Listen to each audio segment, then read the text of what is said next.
In the waning light of my lantern, I take an envelope from the pocket of my black dress. I weigh it in my hands and think back to the reading of Aurelia's will. It feels like a full lifetime ago. In fact, it was just yesterday. The funeral, vile occasion, took place in the morning. Then we all retreated to nurse our grief in private. At 4 o'clock, we gathered in the study. Lord and Lady Vennaway, Aurelia's cousin Maud, myself, cook, and Mr. Clay, the village schoolteacher. In short, her beneficiaries. And Wilberforce Ditherington, her lawyer, of course.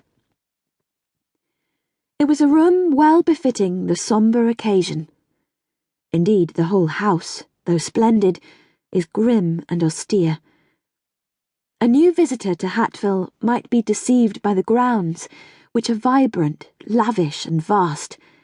The lush fields and rippling woods, the grand lawns and orchards, the walled gardens massed with herbs and roses are all unchanged these 100 years. Yet the beauty, the abundance, is all on the outside. The facade of the house is impressive, to be sure. Once inside, however, the new arrival would be hard-pressed to contain a shiver. 2 of the wings are veiled in dust sheets, for 3 Vennaways are too few to fill them all. The furniture in the grand rooms is splendid in its way, but also old-fashioned and bare. The tables bear food and the chairs provide places to perch, yet any further inspiration is lacking. It would occur to no one at Hatville to consider comfort or ornamentation. From the moment of Aurelia's death, I felt my own light die inside me.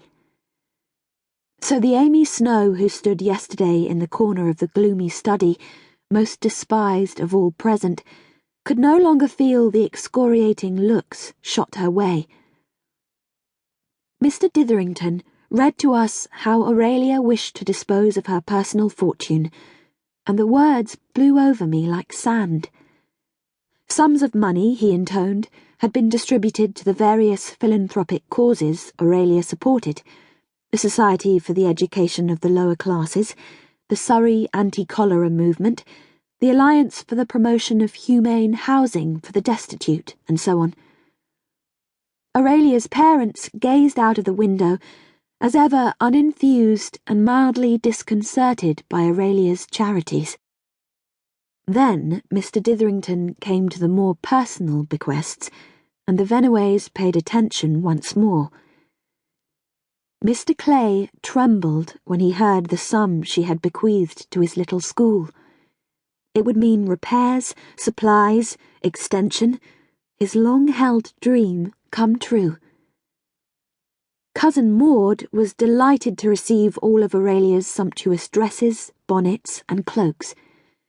Even as an invalid, Aurelia had remained incongruously passionate about the latest fashions and regularly commissioned bespoke gowns from London.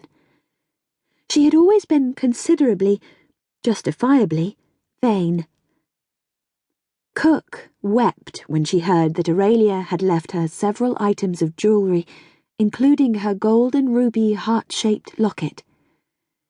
Lord and Lady Vennaway looked pained, but Cook was not the dangerous one here. She was a family servant of long standing.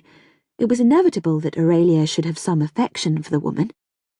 And, being Aurelia, she was bound to be inappropriately generous. It was I who was the danger, for I had been closer to her than anyone. Despite my shameful beginnings, and their insistence that I was a lowly, utterly dispensable servant, Aurelia had persisted in elevating me to lady's maid, then companion, and, in the last months, private nurse. They had tried to evict me with multiple cruelties, both petty and great. But Aurelia would not be parted from me, and I have a powerful capacity